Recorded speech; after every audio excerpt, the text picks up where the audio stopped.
ये उपनिषद अध्यात्म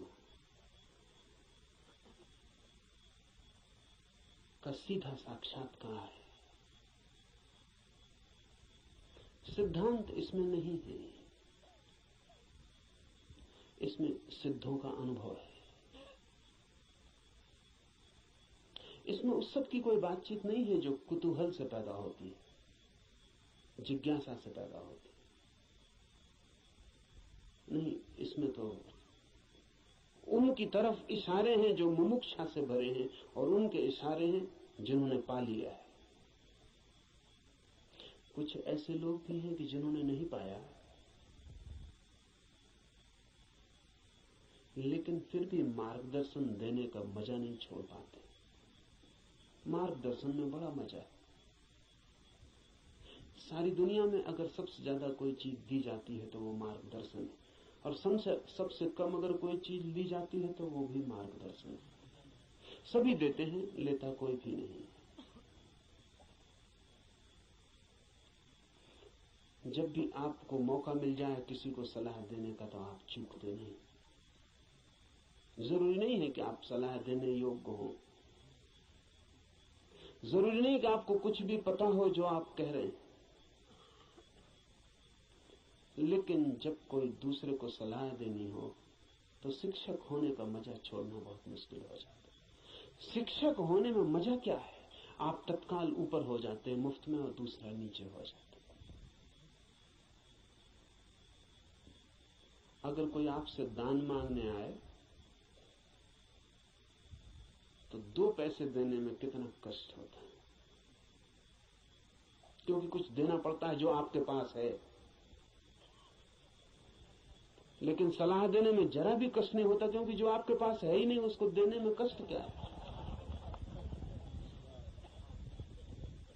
आपका कुछ खो ही नहीं रहा है, बल्कि आपको कुछ मिल रहा है, मजा मिल रहा है, अहंकार मिल रहा है। आप भी सलाह देने की हालत में हैं आज, और दूसरा लेने की हालत में। आप ऊपर हैं, दूसरा नीचे।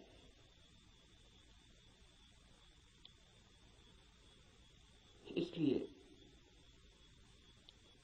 कहता हूं कि इस उपनिषद में कोई सलाह, कोई मार्गदर्शन देने का मजा नहीं है, बड़ी पीड़ा है। क्योंकि उपनिषद का ऋषि जो दे रहा है वो जान के दे रहा है, वो बांट रहा है कुछ बहुत हार्दिक, बहुत आंतरिक।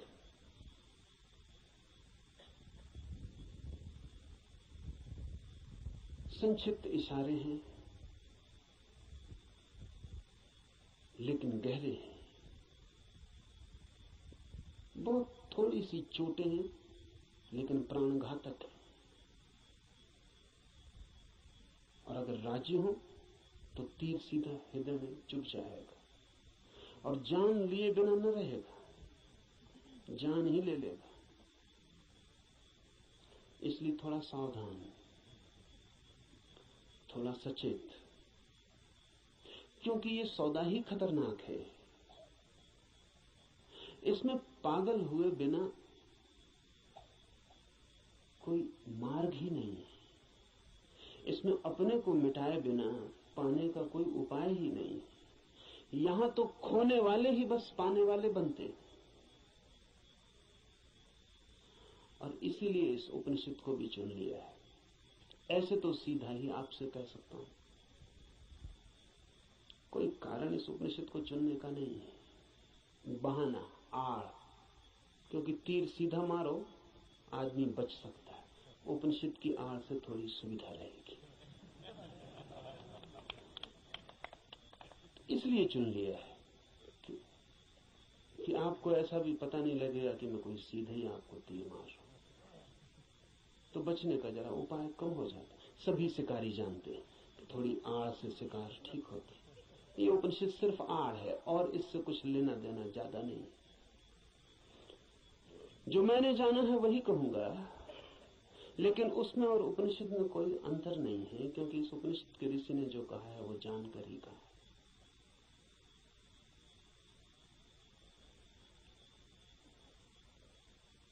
ये उपनिषद अध्यात्म की सूक्ष्मतम रहस्यों का उद्घाटन है। लेकिन अगर मैं उपनिषद पर ही बात करता रहूं तो डर है कि बात ही रह जाए। इसलिए चर्चा तो पृष्ठभूमि होगी। इस चर्चा के साथ साथ प्रयोग, जो कहा है, जो इस ऋषि ने देखा है या जो मैं कहता हूं मैंने देखा है, उस तरफ आपके चेहरे को मोड़ने की कोशिश, उस तरफ आपकी भी आंखें उठाने, उस तरफ आपकी भी आंखें उठाने का प्रयास, वही मुख्य होगा। उपनिषद की बात तो सिर्फ हवा पैदा करने के लिए होगी कि आपके चारों तरफ वे तरंगें पैदा हो जाएं, कि आप भूल जाएं 20वीं सदी को, पहुंच जाएं उस लोक में जहां ये ऋषि रहा होगा। मिट जाए ये जगत जो चारों तरफ बहुत बेरौनक और बहुत कुरूप हो गया है, और याद आ जाए उन दिनों की जब ये ऋषि जिंदा रहा होगा। एक हवा, एक वातावरण, बस उसके लिए उपनिषद। और उतना काफी नहीं है, जरूरी है, काफी नहीं है। तो जो मैं कहता हूं अगर आप उसको सुन के ही रुक जाते हैं तो मैं मानूंगा आपने सुना भी नहीं, क्योंकि सुन के जो चलता नहीं है मैं नहीं मान सकता कि उसने सुना है। अगर आप सोचते हैं कि सुन के आपकी समझ में आ गया, इतनी जल्दी मत करना। सुन के समझ में आता होता तो हम कभी के समझ गए होते। सुन के ही समझ में आता होता तो इस दुनिया में समझदारों की कमी ना होती, ना समझ खोजना मुश्किल हो जाता। मगर ना समझ ही ना समझ, सुन के कुछ भी समझ में नहीं आता। सुन के सिर्फ शब्दों पे मुट्ठियां बन जाती। सुन के नहीं, करके ही समझ में आता है। इसलिए सुनना करने के लिए, समझने के लिए नहीं। सुनना करने के लिए, करना समझने के लिए। सुन के ही सीधा मत सोच लेना कि समझ गए। वो बीच की कड़ी के बिना कोई भी उपाय नहीं है, कोई भी रास्ता नहीं। लेकिन मन कहता है कि समझ गए, अब करने की क्या जरूरत है। मंजिलें चल के पहुंची जाती हैं। सब भी समझ लिया हो, यात्रा पथ पूरा स्मृति में आ गया हो, पूरा नक्शा जेब में हो, फिर भी बिना चले कोई मंजिल तक कभी पहुंचता नहीं। लेकिन सपना देखा जा सकता है।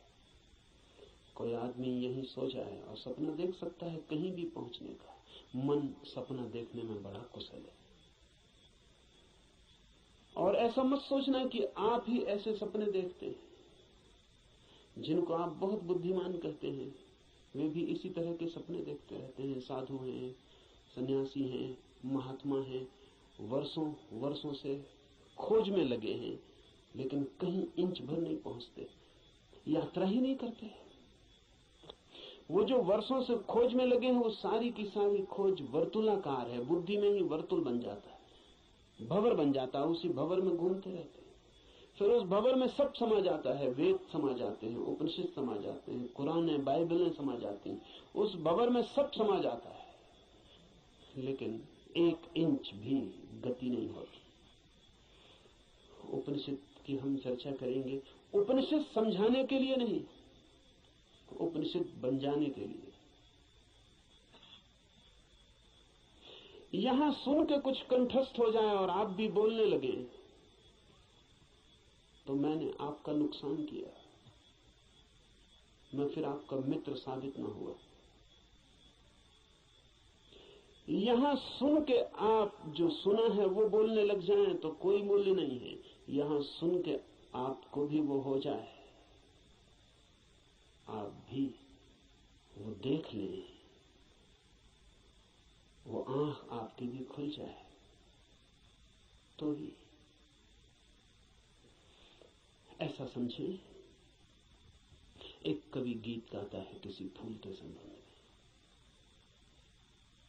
गीत में बड़ा माधुर्य हो सकता है, छंद हो सकता है, लय हो सकती है, संगीत हो सकता है। गीत की अपनी खूबी है, लेकिन गीत कितना ही गाए उस फूल को और कितना ही गुनगुनाए, तो भी गीत गीत है, फूल नहीं। और लाख हो गति और लाख हो छंद, तो भी गीत गीत है, फूल की सुगंध नहीं। और आप उसी गीत से तृप्त हो जाए तो आप भटक गए। उपनिषद गीत है किसी फूल का जिसे आपने देखा नहीं अभी। गीत गजब का है, गाने वाले ने देखा है, पर गीत से तृप्त मत हो जाना। गीत फूल नहीं। ऐसा भी हो जाता है कि कभी कभी आप फूल के पास भी पहुंच जाते, कभी कभी फूल की एक झलक भी मिल जाती है, अचानक, आकस्मिक। क्योंकि फूल कोई विजाती ही नहीं है, आपका स्वभाव है, आपके बिल्कुल निकट है, किनारे किनारे है। कभी कभी छू जाता है बिना आपके, बावजूद आपके। कभी कभी फूल एक झलक दे जाता है, कोई बिजली कौन जाती, किसी क्षण में आकस्मिक अनुभव में आ जाता है। कुछ और भी है इस जगत में, यही जगत सब कुछ नहीं है। इस पथरीले जगत के बीच कुछ और भी है जो पत्थर नहीं, फूल है, जीवंत, खिला हुआ। जैसे किसी स्वप्न में देखा हो या अंधेरी रात में चमकी हो बिजली और कुछ दिखा हो और फिर खो गया हो, ऐसा कभी कभी आपके जीवन में भी हो जाता है। कवियों के जीवन में अक्सर हो जाता है, चित्रकारों के जीवन में अक्सर हो जाता है। फूल की झलक बिल्कुल पास आ जाती है, फिर भी फूल कितने ही पास हो और कितनी ही झलक मिल गई हो, पास होना भी दूर होना ही है। और कितने ही पास आ जाए फूल, तो भी फासला तो बना ही रहता है। और मैं बिल्कुल हाथ से भी छू लूं फूल को, तो भी पक्का नहीं है कि जो अनुभव मुझे होता है वो फूल का है।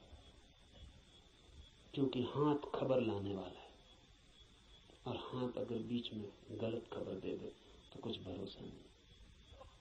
और हाथ सही ही खबर देगा, इसको मानने का कोई कारण नहीं। फिर हाथ जो खबर देगा वो फूल के संबंध में कम और हाथ के संबंध में ज्यादा होती।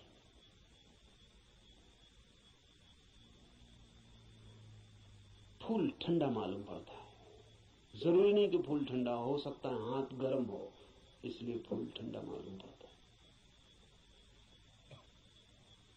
खबर हाथ के संबंध में, क्योंकि खबर जब भी किसी माध्यम से आती तो सापेक्ष होती है, पक्का नहीं हुआ जा सकता। पोपोफ का मैं एक संस्मरण पढ़ रहा था। पोपोफ एक साधिका थी और गहरी साधिका थी, और पियोतर दिमित्रोविच ऑस्पेंस्की के पास साधना करता थी। एक दिन बैठी थी पास, एक सज्जन ने आके ऑस्पेंस्की से पूछा कि ईश्वर है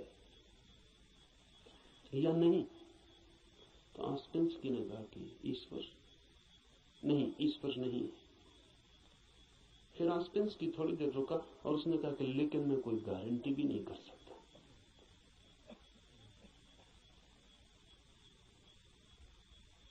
क्योंकि जो भी मैं जानता हूं वो सब माध्यम से जाना गया है। कभी आंख से देखा है, लेकिन आंख का भरोसा क्या। कभी कान से सुना है, लेकिन कान गलत सुन सकता है। कभी हाथ से छुआ है, लेकिन हाथ का क्या कहना। अभी तक सीधा नहीं देखा है, अभी तक आमने सामने नहीं हुआ हूं, इसलिए कोई गारंटी भी नहीं। अभी तक जो भी जाना है उसमें मुझे ईश्वर का कोई अनुभव नहीं हुआ, लेकिन जरूरी नहीं कि ईश्वर न हो। इससे सिर्फ मेरी खबर मिलती कि मेरे अनुभव क्या है, इसलिए मैं कोई गारंटी नहीं कर सकता कि नहीं ही है। इसलिए मुझ पर भरोसा करके मत रुक जाए। खोजना। जब भी माध्यम से कुछ घटता है तो भरोसे का नहीं। अगर फूल के बिल्कुल पास भी पहुंच जाएं तो भी आंख देखती है, हाथ छूते हैं, सुगंध नाक में आती है, ये भी दूरी का अनुभव है। तो कभी कभी कोई कवि उस परम फूल के इतने पास पहुंच जाता है तो उसके गीत में उतर आती है गूंज उसकी, लेकिन फिर भी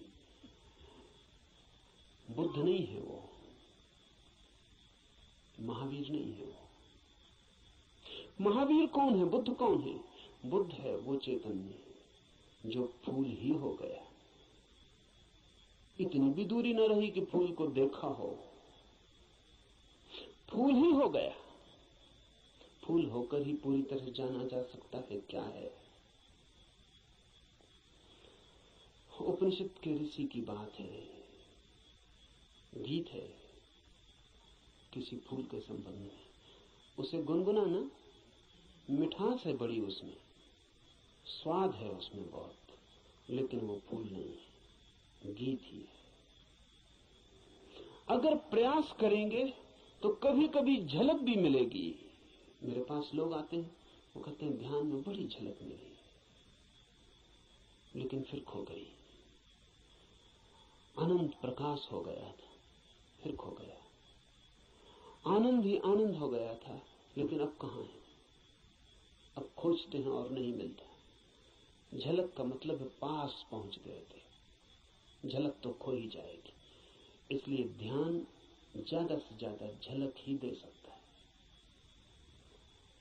उस पर भी मत रुक जाना कि उसी झलक को पकड़ के बार बार खोजते रहना है। ध्यान का तो मूल्य ही इतना है कि झलक मिल जाए, फिर आगे जाना है समाधि में, ताकि आप फूल ही हो जाएं।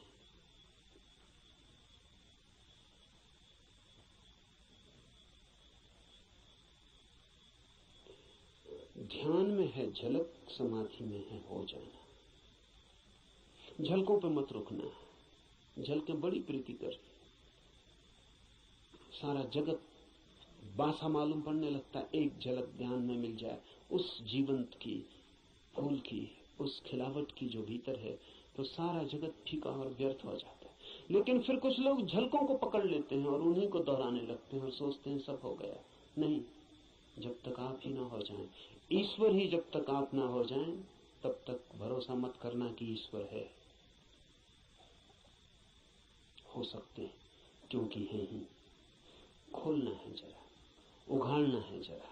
छिपे हैं, मौजूद हैं अभी और यहीं। थोड़े से वस्त्र हैं और बड़े झीने वस्त्र हैं कि चाहें तो अभी उतार कर फेंक दें और नग्न हो जाएं और ईश्वर हो जाएं। लेकिन बड़ी पकड़ है। झीने तो हैं लेकिन पकड़ गहरी। क्यों है ये पकड़ इतनी? ये पकड़ है क्योंकि हम सोचते हैं ये वस्त्र ही हमारा होना, यही हम है। इसके अलावा हमें कुछ और किसी अस्तित्व का पता नहीं।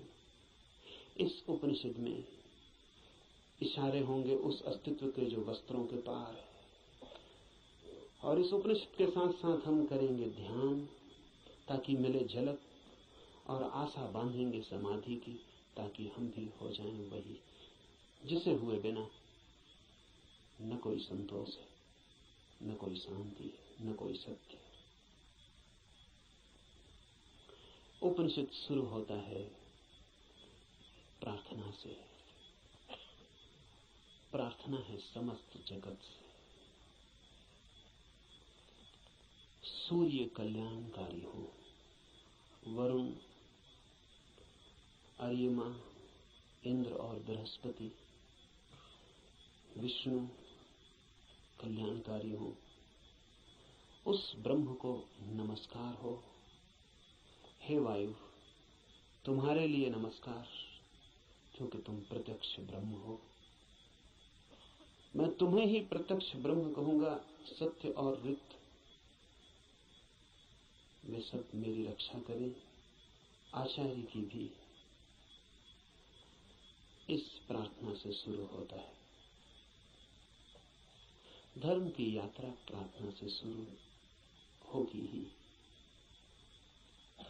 प्रार्थना का अर्थ है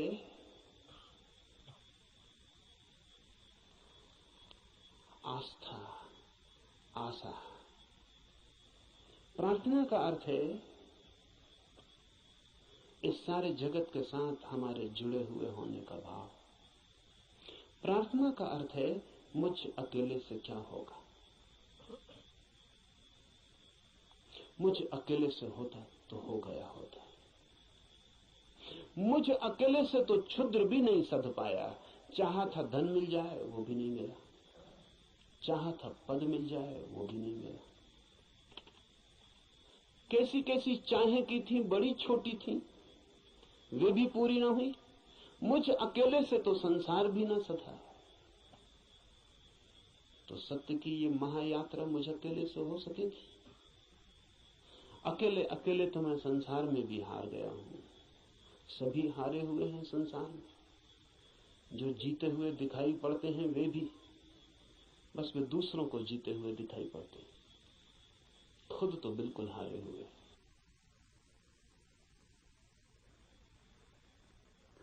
आप भी अपने को हारे हुए दिखाई पड़ते होंगे, औरों को तो आप भी जीते हुए दिखाई पड़ते हैं। आपसे भी पीछे लोग हैं जो आपको समझते हैं पा लिया आपने, जीत गए संसार में। लेकिन भीतर से अगर हम आदमी को देखें तो एक एक आदमी हारा हुआ है। संसार पराजय की लंबी कथा है, वहां जीत होती ही नहीं, वहां जीत हो ही नहीं सकती। वो संसार का स्वभाव नहीं, वहां हार ही नियति है, किसी की नहीं, किसी व्यक्ति की नहीं, संसार में होने की नियति ही हार है। वहां हारना ही होगा, वहां कोई कभी जीतता नहीं। वहां हम नहीं जीत पाए जहां क्षुद्र था, स्वप्न था, शंकर कहते हैं माया है, वो माया में भी हार गए। सपना था, भ्रम था, वहां भी तो जीत ना पाए। जब भ्रम में भी हार गए, सपने में भी न जीते, तो यथार्थ में, सत्य में अकेले से क्या होगा? प्रार्थना का अर्थ है संसार में पराजित हुए व्यक्ति का यह अनुभव कि जन्मों जन्मों तक चेष्टा करके मैं हार गया। क्षुद्र में तो विराट में मेरी सामर्थ्य। इसलिए प्रार्थना, इसलिए सारे जगत को पुकारा है ऋषि ने कि मुझे साथ देना। सूर्य को पुकारा है, वरुण को पुकारा।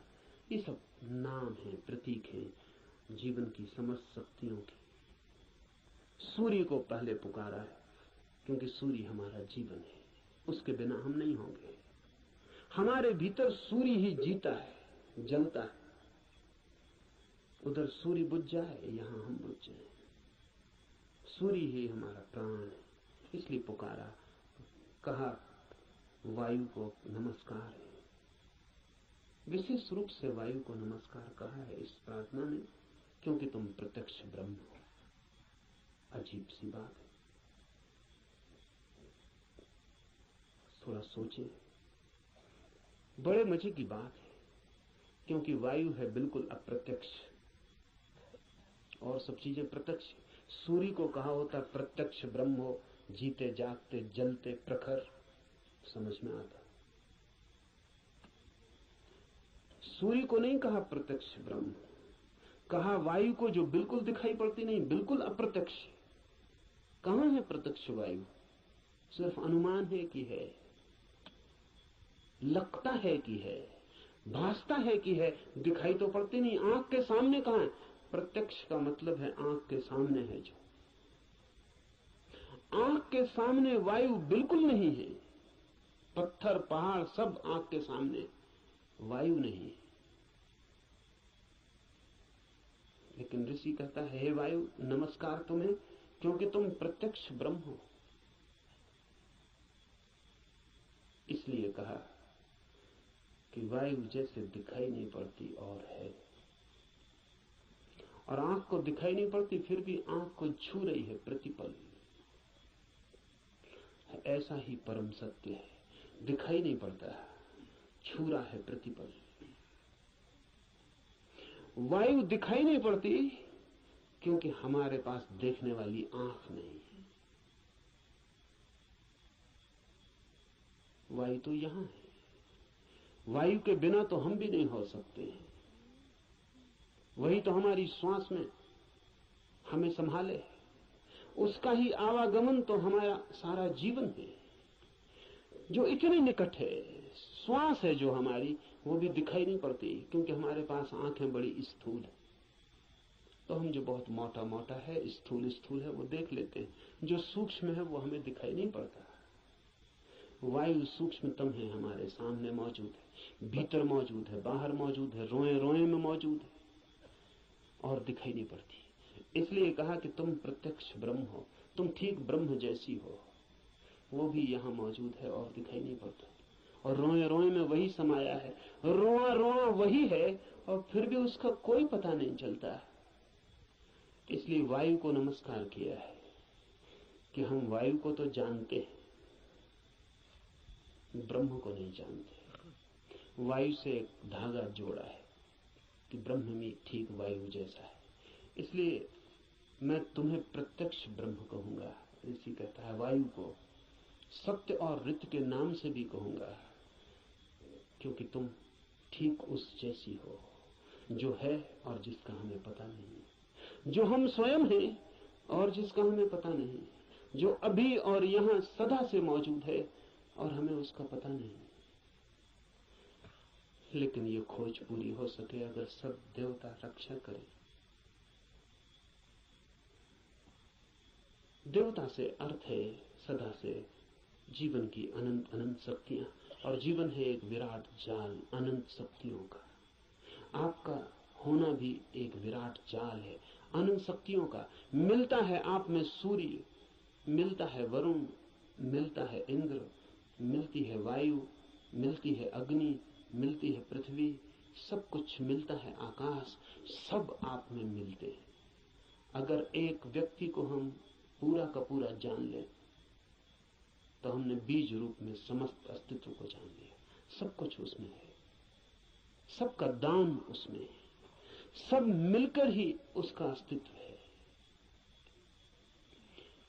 इन सबकी सहायता की प्रार्थना है, लेकिन क्या सूर्य सहायता करेगा?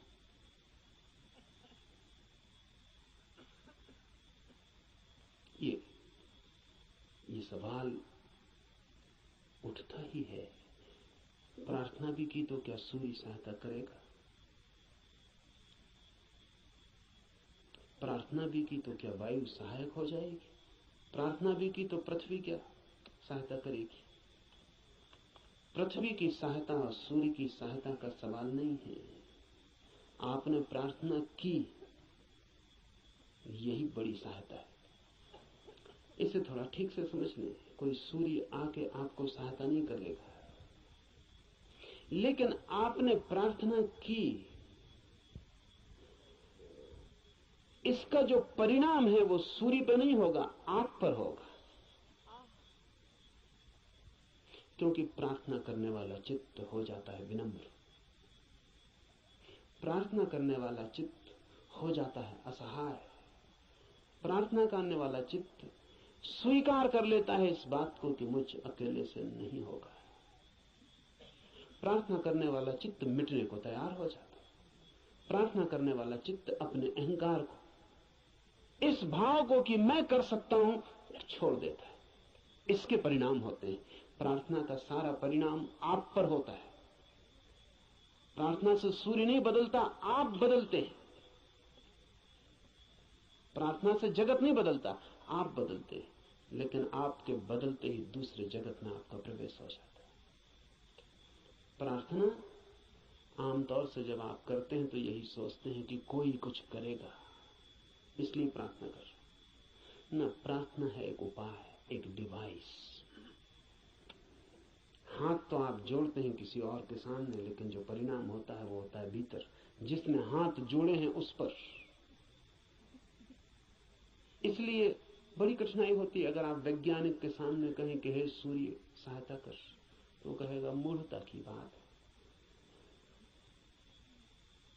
क्या सूर्य तुम्हारी सहायता करेगा? कब किसकी सहायता की? कि हे इंद्र वर्षा कर, पागल हो गए हो? प्रार्थनाओं से कहीं वर्षाएं हो गई? वैज्ञानिक ठीक कहता है, न तो सूर्य आपकी सुनेगा, न बादल आपकी सुनेंगे, न हवा आपकी सुनेगी। कोई आपकी नहीं सुनेगा, लेकिन आपने पुकारा, ये आपको बदल जाएगा। आपने कितने जोर से पुकारा, उतनी गहरी हूक आपके भीतर प्रवेश हो जाएगी। अगर आपके पूरे प्राण पुकार उठे तो आप दूसरे ही आदमी हो जाएंगे। इसलिए है प्रार्थना।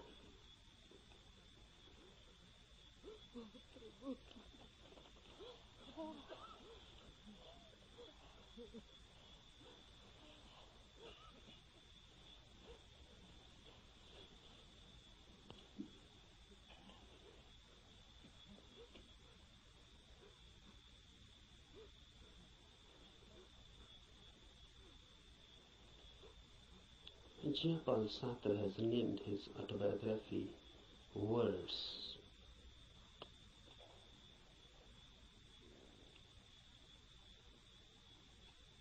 This christening of his autobiography as Words is significant, deeply significant. Really, everybody's biography is just words and nothing else. Because what is your mind? Words and words and words. If you analyze the mind, then what you are? Just words. A long sequence, a long procession of words.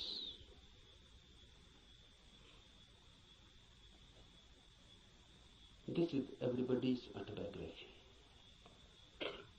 But if you are nothing but words, then you are not. Then you are yet unborn. Then you are yet to exist authentically.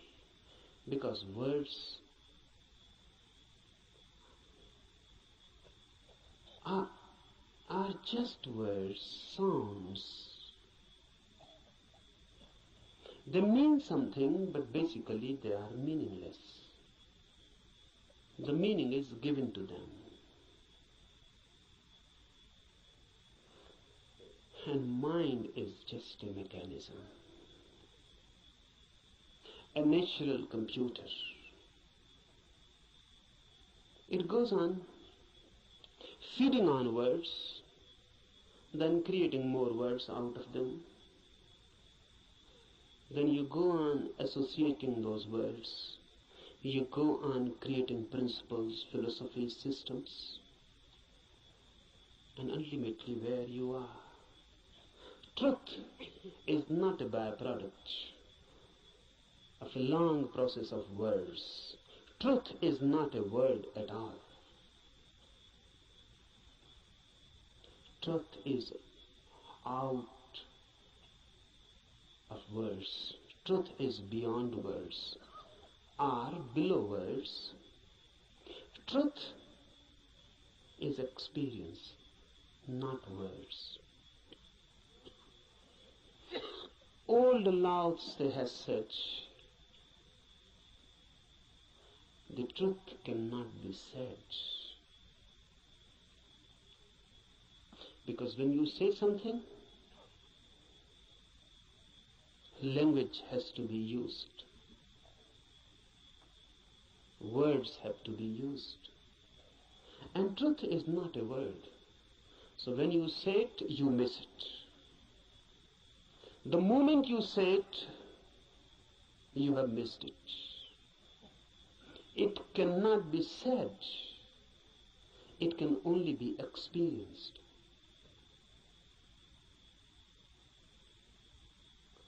It can only be lived. Unless you live it, you cannot know it. But we know. That's the problem. Rather, we know too much. We know more than enough. What's our knowledge? Words accumulated. You can accumulate them logically, rationally. You can create and edifice a beautiful system. Just as you can make a house with playing cards, but you cannot live in it.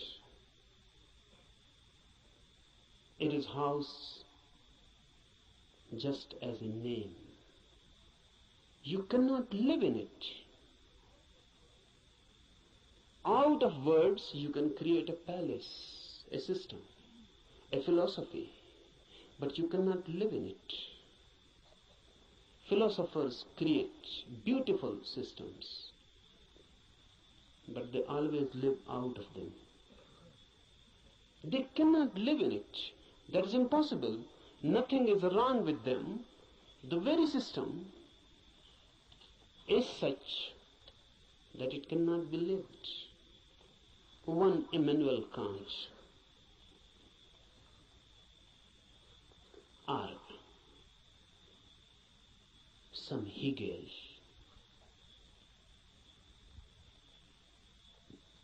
they create out of words principles, hypotheses.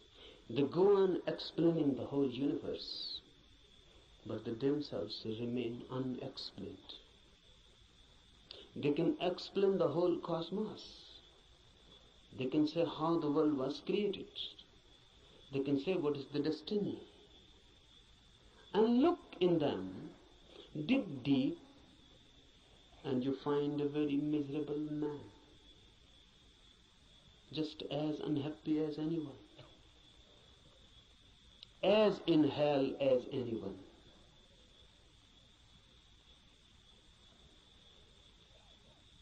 Don't believe in words. They are the greatest deception created by humanity. And word has become our world. We live in it, we eat it, we ride on it. The word beats in our hearts and the word circulates in our blood. We are just a collection, a big collection of words. Mind is very miser about words. It goes on accumulating. But remember, word is never the reality.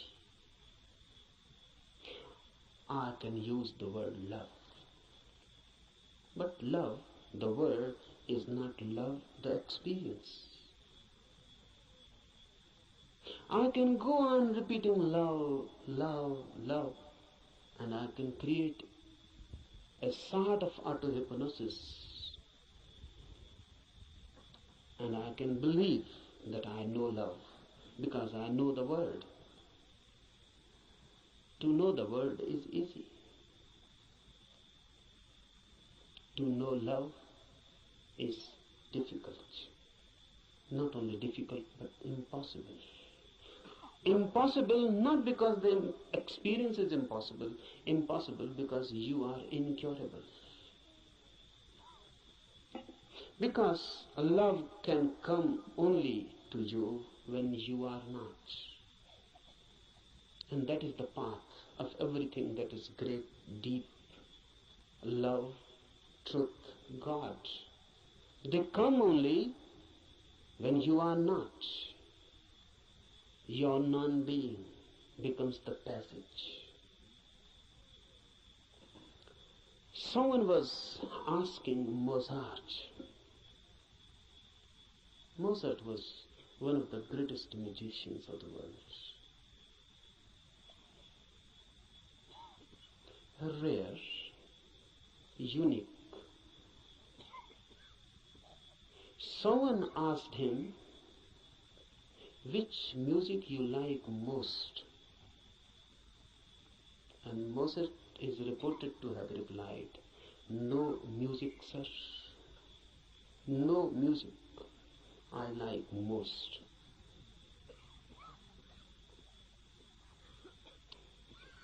Difficult to understand. Difficult to penetrate in. but very significant. The reply is just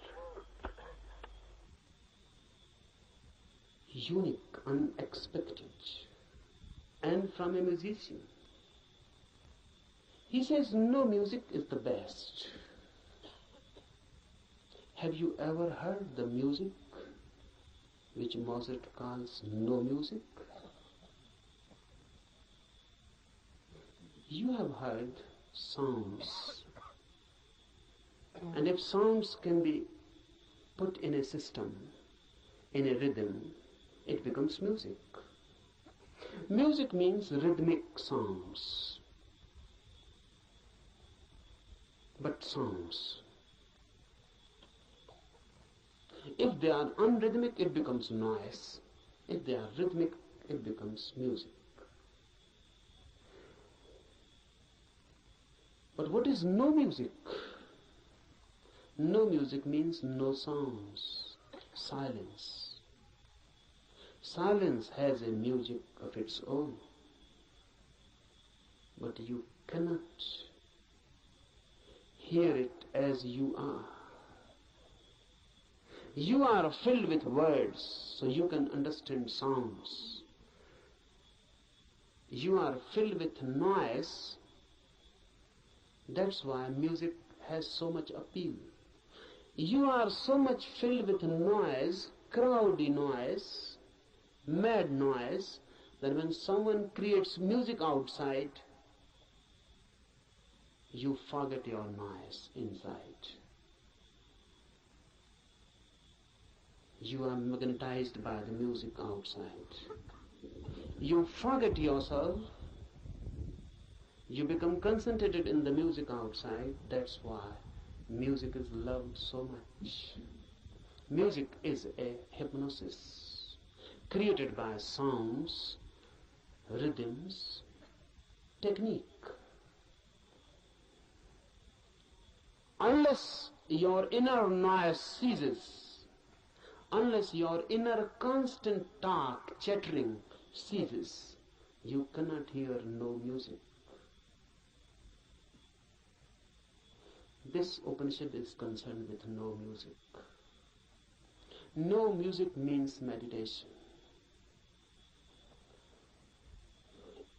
The state of mind when there is no noise within, then suddenly you become aware of a silence without. When you are silent, the whole universe becomes suddenly silent. When the whole universe is suddenly silent, for the first time you are authentically existent. For the first time you have being.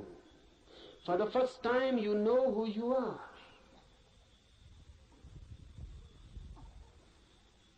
No music is meditation.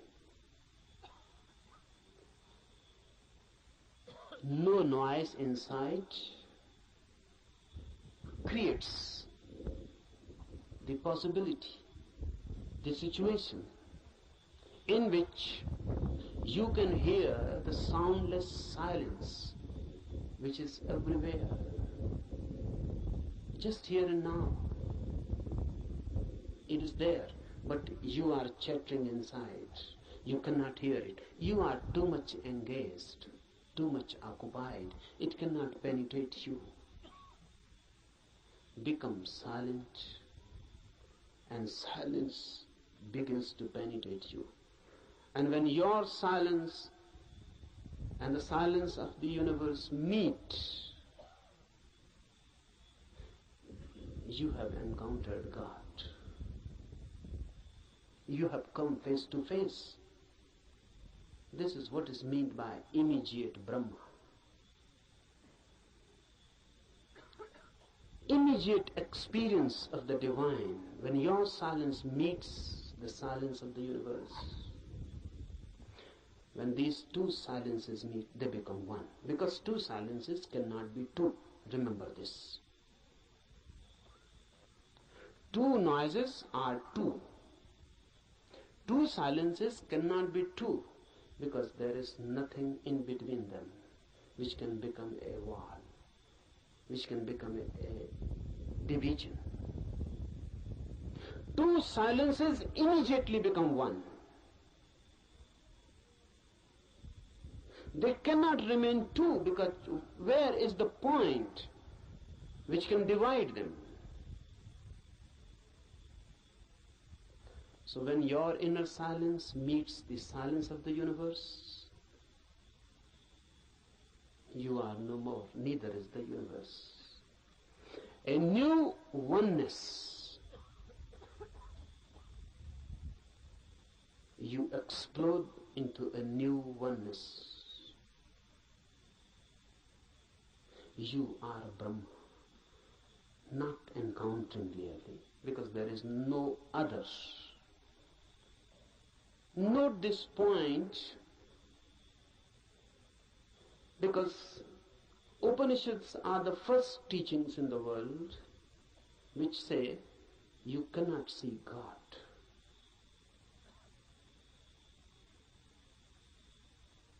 All the religions go on talking about seeing God. Upanishads are the first teachings, the oldest, which say you cannot see God, because in seeing two are needed, you and the God. God cannot be made an object of knowledge. God is your subjectivity. So you cannot put God before you.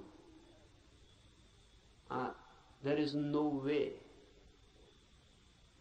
of meeting God. You can only dissolve in Him, or He can dissolve in you. Oneness is God. When two silences meet, oneness is created. Two silences meeting transform everything. In this camp, we will try to create a silence within you. We are not to do anything for the silence of the universe. It is always here and there. It is always the case. Only you are missing your silence.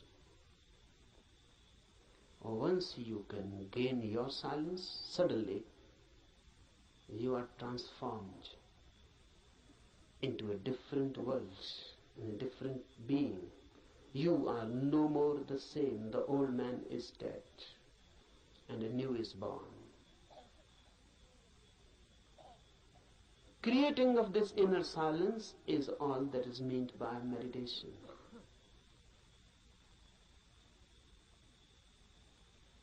Remember this. We are not interested in teachings. Teachings are of no use in themselves unless they are practiced. We are interested in this Upanishad only as a practical device. The Upanishad is not for me some doctrine to be believed, or some system to be believed, or some philosophy to be believed. Upanishads are practical guides. They believe not in changing your mind, but in changing you. They are not concerned with any change of your ideology. They are concerned with you directly, with your being. Remember this, knowing is your periphery and being is your center. Knowledge is added to you, being can never be added. Being is that which you are already. Knowledge is that which goes on being added to you. And it happens, unfortunately, it happens for many, that their being becomes just more and more burdened with their knowledge. Knowledge is going to be piled up on you by the society, by culture, by everything. Knowledge is utilitarian. It is needed. So everyone goes on accumulating knowledge. Knowledge is power. It gives you energy, particularly to move in the world, to act in the world. It helps. It is instrumental. But if you become too much identified with this knowledge, you forget that you are more than what you know. Then you forget that you are pillar to your knowledge. Then you forget that your foundational being is not your knowing. What you know is just your memory. How to penetrate this knowing and to reach the innermost center which you are. Silence, no music, non-chattering, no inner talk. But how to do it? It is difficult. It is difficult because you can start a new talk inside. How to stop it? How to meditate? You can start a new talk that will not do. The way to do is to throw this inner nonsense out completely, to go through a catharsis. Whatsoever goes on in, make it out, throw it, express it. If you can throw all your mind out, you create a space within. In that space, silence happens. So, we are not going here to sit silently with closed eyes and making an effort to stop the inner talk, the inner noise. You cannot do that way. You can only add something more to it. Your efforts for stopping anything inside will create more noise. So here we will be concerned with the technique of expression, not suppression. We will be throwing the mind out. Throw it out completely. Throw it out so much that inside no mind happens. Even for a single moment you can find inside there is no mind, no talk, no words. You have tasted something of the beyond. Immediately, you are in tune with the infinite. This we are going to do. This is not a camp for teaching anything. I'm not going to teach you something. I'm going to help you to grow into something, to be something different. Cooperate with me, because unless you cooperate, nothing can be done. This cooperation is not only needed from you, you must ask, you must request, you must invite and pray, so that all the forces of the world, all the forces of the universe cooperate with you. That's why this Upanishad, Adhyatma Upanishad, starts with a prayer. This prayer is beautiful. Om Let the sun be beneficent for us, and Varun, and Aryama, and Indra, Brihaspati, and all be beneficent for us. Let Vishnu be beneficent for us. Salutations to that Supreme, O air, salutations unto you, for you are immediate Brahma, the Absolute, the Supreme. I shall call thee alone the immediate Brahma. I shall also call thee Ritha and Satya, the law and the reality. Let them protect me. Let them protect the Acharya, the teacher. Om Shanti, Shanti, Shanti. With prayer we start. Why? Because man alone is helpless. Man alone cannot do anything.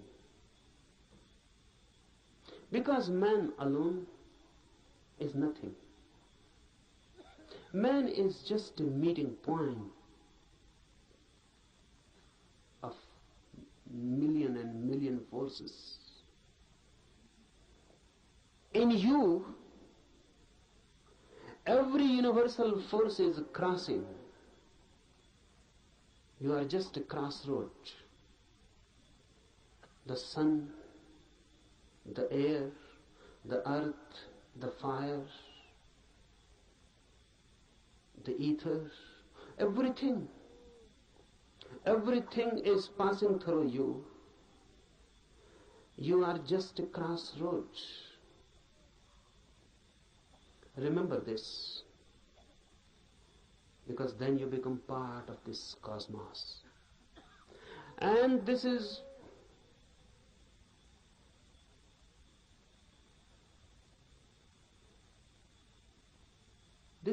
very significant to remember, because the modern mind thinks itself to be isolated, not in tune with the universe, but in conflict, in a struggle.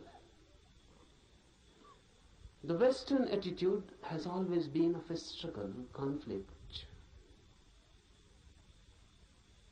And now the Western mind has become the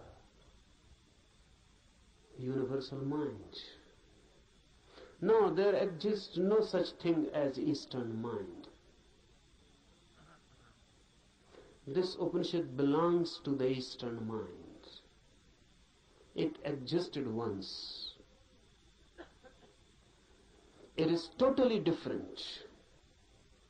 Western attitude is of fighting with the universe, of conquering. How to conquer nature? How to conquer natural forces? This makes man alienated. Man becomes a stranger in this universe. A conqueror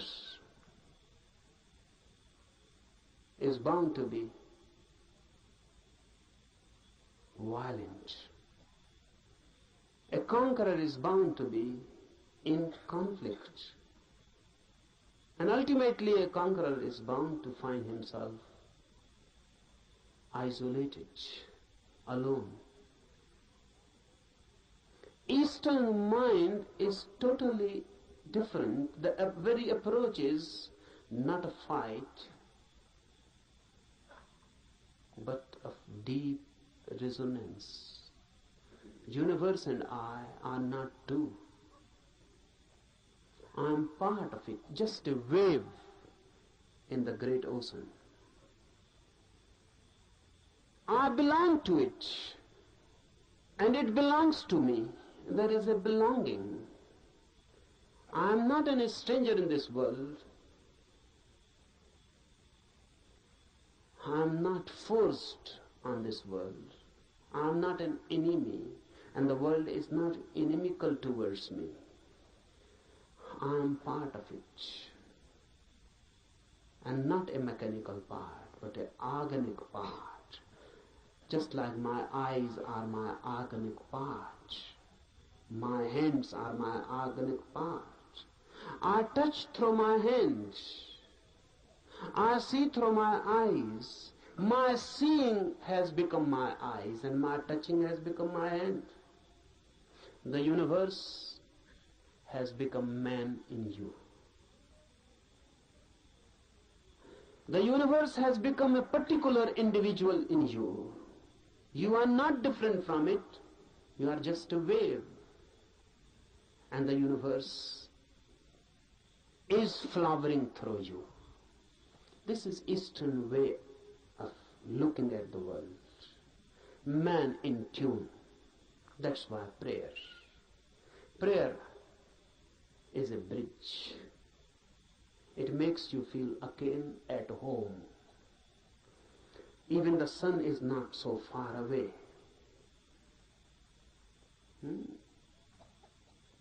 The Upanishad says, let sun be beneficent to us.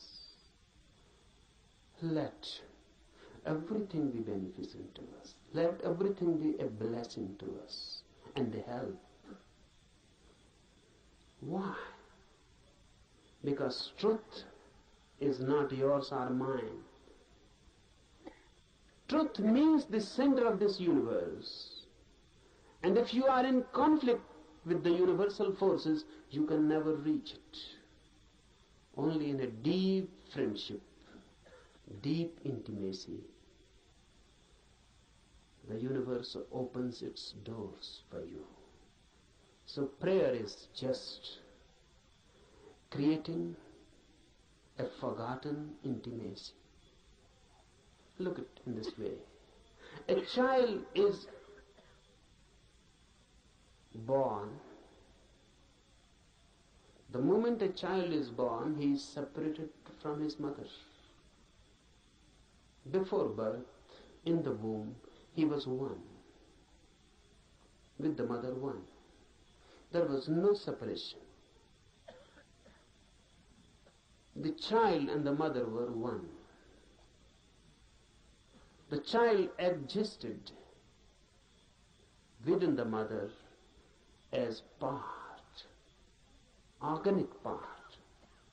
Because even the child was not breathing. The mother was breathing and the child was alive through mother's breath. The child's heart was not beating.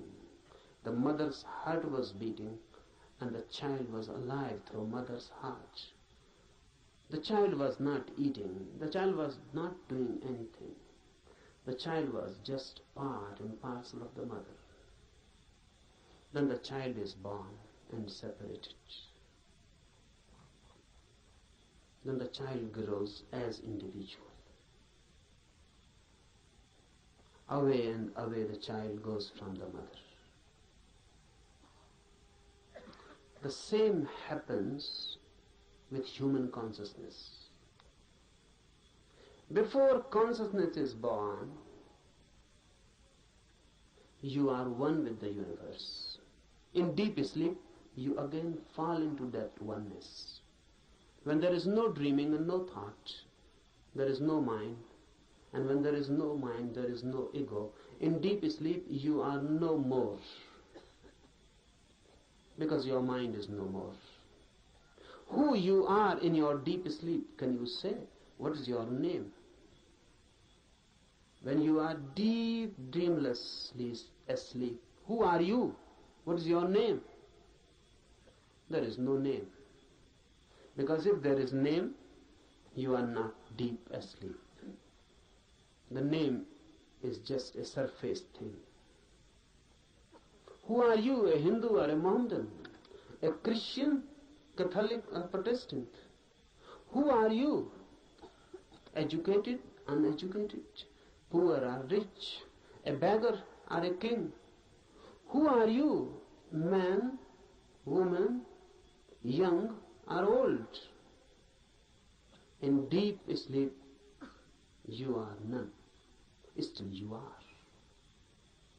We cannot say that you are. Absolutely not. You are. But you are not that which you are when awake. While dreaming, while awake, you are a mind. While deep asleep, you are a no mind. The mind is lost, dissolved, but the being is. Deep prayer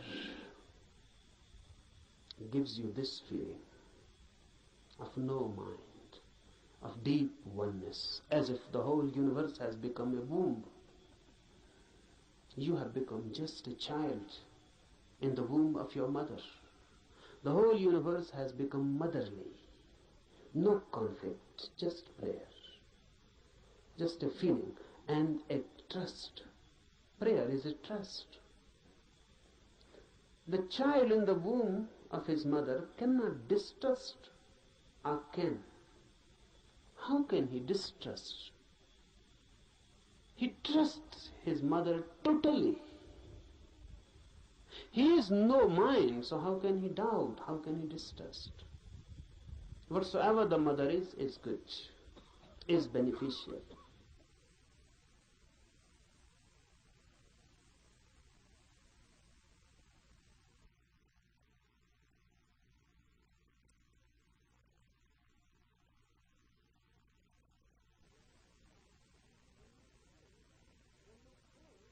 When you pray, you are throwing yourself back into a motherly universe. You are back into the womb of the world, of existence itself. And you trust.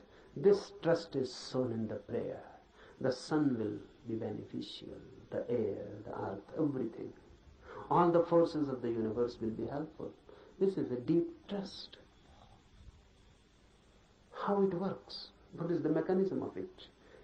Is it that all these forces are going to help you? No. No one is going to help you. But the moment you create this trusting, this prayer attitude, this prayerful attitude, once you create this bridge, all the barriers are withdrawn. Those barriers were created by you, now they are withdrawn. You are not in fight. You are ready to surrender.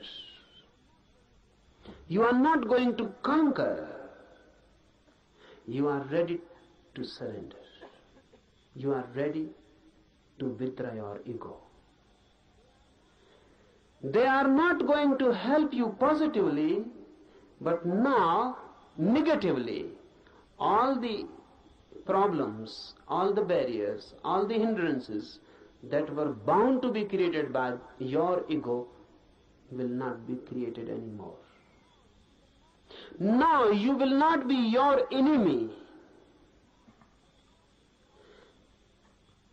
Understand this deeply. These forces, once taken as deeply related with you, intimate, friendly, homely, and the whole universe taken as a home, a motherly womb, then your fighting attitude dissolves. Then your conflicting mind dissolves. Then your violence, then your ego, the effort to be constantly this or that, the very beginning dissolves. And if you have no ego and a prayerful mind, suddenly, with full awakening, you fall into deep sleep. This is the mystery. Suddenly, with full awareness, you fall into deep sleep. That's why Upanishad has constantly declared that samadhi, the ultimate ecstasy which is achieved by meditation, is just like deep sleep with one difference. And that difference is awareness. In deep sleep, you are unaware, unconscious. In samadhi, in ecstasy, you are conscious, aware. But the phenomena is the same. In deep sleep, you become part of the cosmos. In samadhi, ecstasy, you become part of the cosmos. In sleep, you are unconscious. What is happening? In samadhi, you are fully conscious. And once you can become consciously a part of this universe, you have achieved the goal. So from tomorrow morning, we will try to re-enter the womb of the universe by dissolving ourselves, by throwing away the main disease of human mind, the ego, by surrendering, by being receptive. We are not going to conquer the truth. Rather, on the contrary, we are going to allow the truth to conquer us.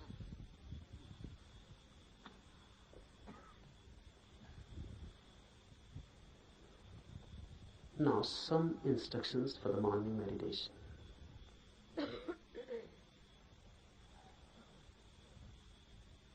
First,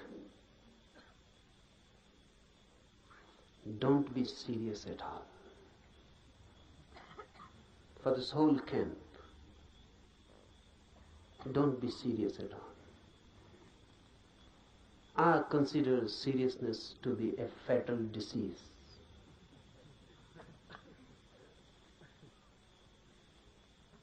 So please don't try to be long faces. Why I particularly say this? Because religious people are usually trying to be that. Don't be serious. Be more and more laughing, enjoying like small children. Because before the divine force, we are small children. So don't be serious. You cannot approach that divine force with a serious, sad face. That is a barrier. Laugh and dance and enjoy like small children, and you can enter the temple very easily. The doors are always open for the children. Be children-like. Jesus is reported to have said that only those who are like children will enter the kingdom of God. And look what Christians have done. They have created a very serious, sad religion. Jesus on the cross, a weeping religion, crying. Christians say Jesus never laughed. This is unbelievable. Because the man who said only those who are like children will enter the kingdom of God cannot be believed that he never laughed.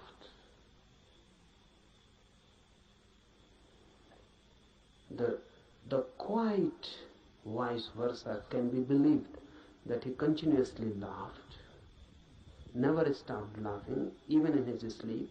But this cannot be believed, that he never laughed. Be like children, forget your ages, your experience, your knowledge, throw them all, wholesale. Don't try by and by. Throw them, because unnecessary time is wasted. Just throw them, forget them. You may be someone, everyone is someone.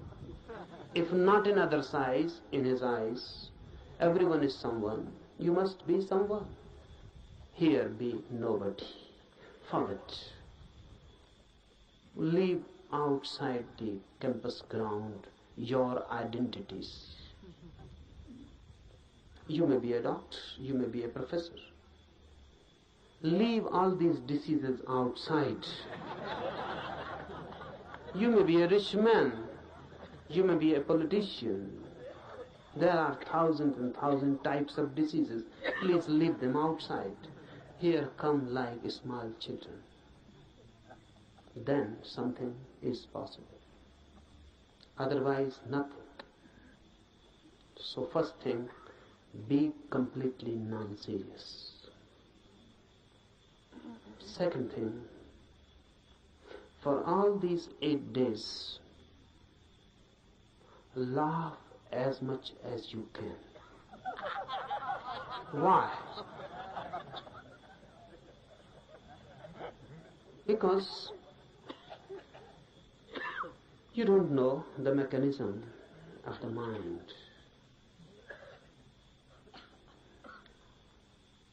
Suppressed energies can be thrown out in many ways.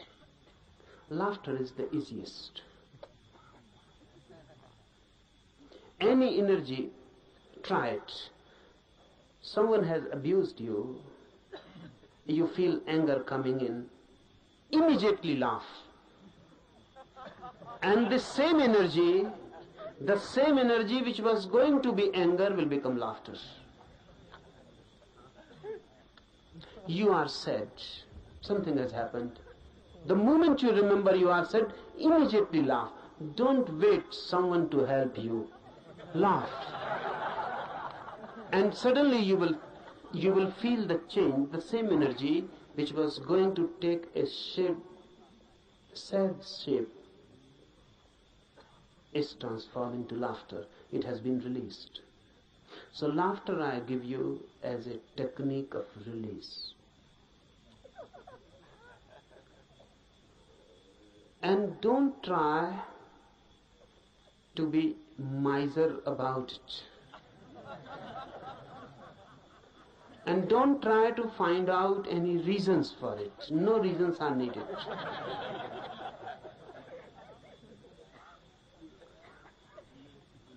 Take it as a help for meditation.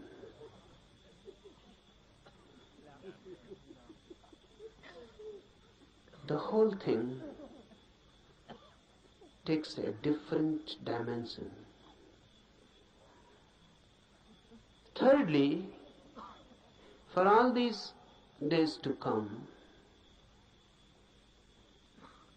remember one thing constantly, that you are to create a situation in you in which the divine can be invited. So don't do anything. Don't behave in such a way that the situation is disturbed. What do I mean?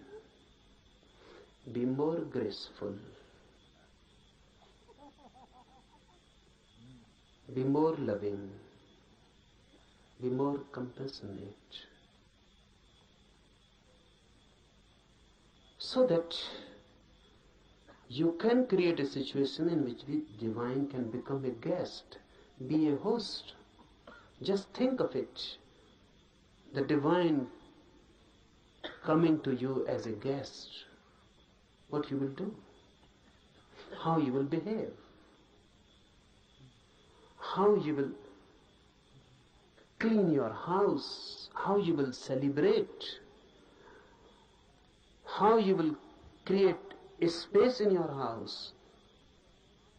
Constantly for all these 8 days, remember this, that you are going to be a host to the divine. So behave. Always thinking of that. Remember, your laughter can become many things. It can be violent. It can be angry. It can be insulting to someone. Then you are not behaving like a host. Your laughter must become a grace. It must not be insulting to anybody. It must not be insulting, disturbing. it must not create something which can become a barrier. So do whatsoever you like, but constantly remember that in these 8 days, any moment the divine can enter in you.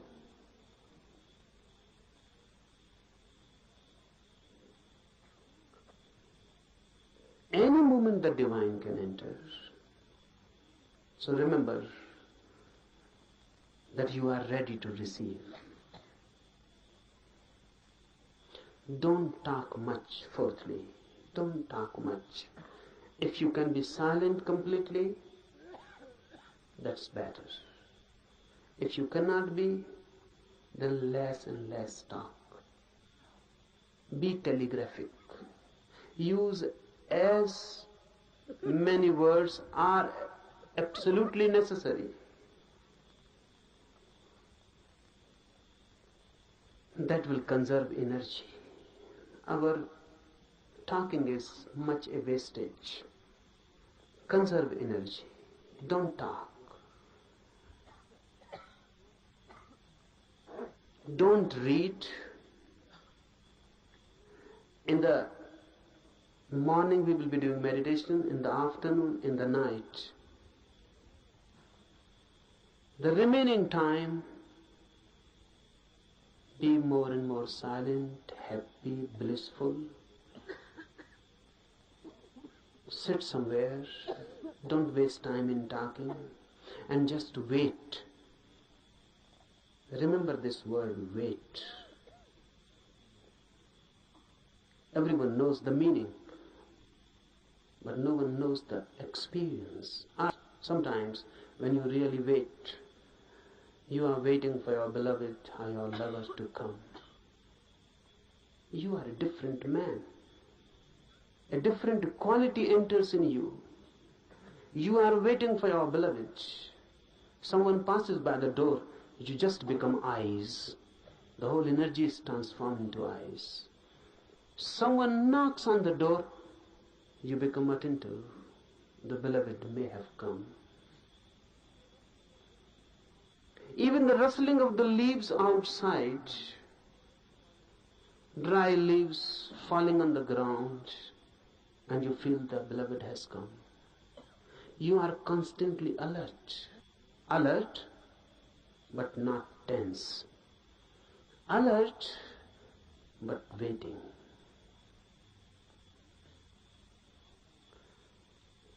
For all these 8 days, wait. Do meditations, be happy, and wait. Don't be impatient. That's what I mean. Be alert and not tense. Don't be impatient. You cannot force the guest to come. You can only invite and wait. So give the invitation and wait. Any moment the guest, and if you are not alert, you may miss the moment. Any moment the guest can come, and you are angry and talking to someone else, you may miss him. Any moment the phenomena is possible, but if you are not there, you may miss for lives. No one can say when the next moment of such opportunity will come. Wait. And lastly, meditation needs you in your totality. Nothing less will. If you withhold something and just do it half-heartedly, it is better not to do it, because the whole effort is useless. You will be simply tired and nothing will happen. So unnecessarily, why tire yourself? If you are half in it, you will be tired. And if someone feels tired, remember this and find out you will be half in it. If you are totally in it, you will be refreshed, not tired. This is the difference. If you are totally in it, nothing has been retained, nothing has been withheld. You were in it totally. The doer was not standing outside, the doer had become the doing. Then you will come out of his fresh like the dew in the morning, fresh like a rose just opening, fresh, full of energy, light, dancing, blessed. And not only blessed, in such a state of mind that you can bless others. But that happens only when you are total in it. It never happens when the minor part has moved. Then there is a tension between you standing and between you moving. Then you have become two. Then you are split. That split, that inner tension between two creates tiredness. You feel exhausted, not vitalized. You feel just as if your energy has been sucked out. You will feel it.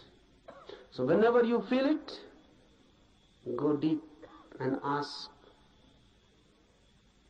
are you split into two, divided? The effort that do, either stop completely, don't do. That's better. Because you are not deceiving yourself. It is honest. Or be totally in it, move in it. When you move totally in it, it has a different quality. Suddenly, there is no tension, no conflict, no struggle within. Your whole being has gone into it. And you have never gone into anything as total. You have not loved as total. You have not done anything as total, always partial. That's why your life is just moment exhausted. You feel just dying every moment. No beauty, no flowering out of it, just death. Out of life, only death. That shows what you are doing with yourself. Otherwise, life is every day, every moment a new flowering. Every day a new achievement. Every day a new height and a new depth. And if you can go on, moment to moment, moving totally in your life, death becomes itself the deepest experience of life. There is no death then. But it is difficult to move totally in anything. At least try with meditation. If you can move in meditation totally, then you can move in other dimensions also totally. And a total life is a religious life. A religious life doesn't mean any ritual, doesn't religious worship, doesn't mean any religious affiliation. It means energy moving in its totality. And when you move total, you become holy. Why? Because all that is known as sin is possible only when you move in part. You can love someone totally, but you cannot hate someone totally. That's impossible. You can be compassionate totally, but you cannot be anger totally. Really, a very strange phenomena happens. If you can just try to be totally angry, suddenly when the anger will be coming nearer and nearer to the totality, it will change into compassion. If you can try just to be angry totally with your full being, you will reach to the 99 degree of anger. Then if you move more, just nearing the 100%, suddenly you will know the anger has disappeared, and the object of your anger has now become object of your compassion. Because I define sin as that which can be done only partially, with your own one part. And I define virtue, punya, as that which can be done only totally. If you do it partially, it cannot be done. This sin cannot be done with your total being, and the virtue cannot be done with your partial involvement. You have to move into with your whole being. And when the whole being moves in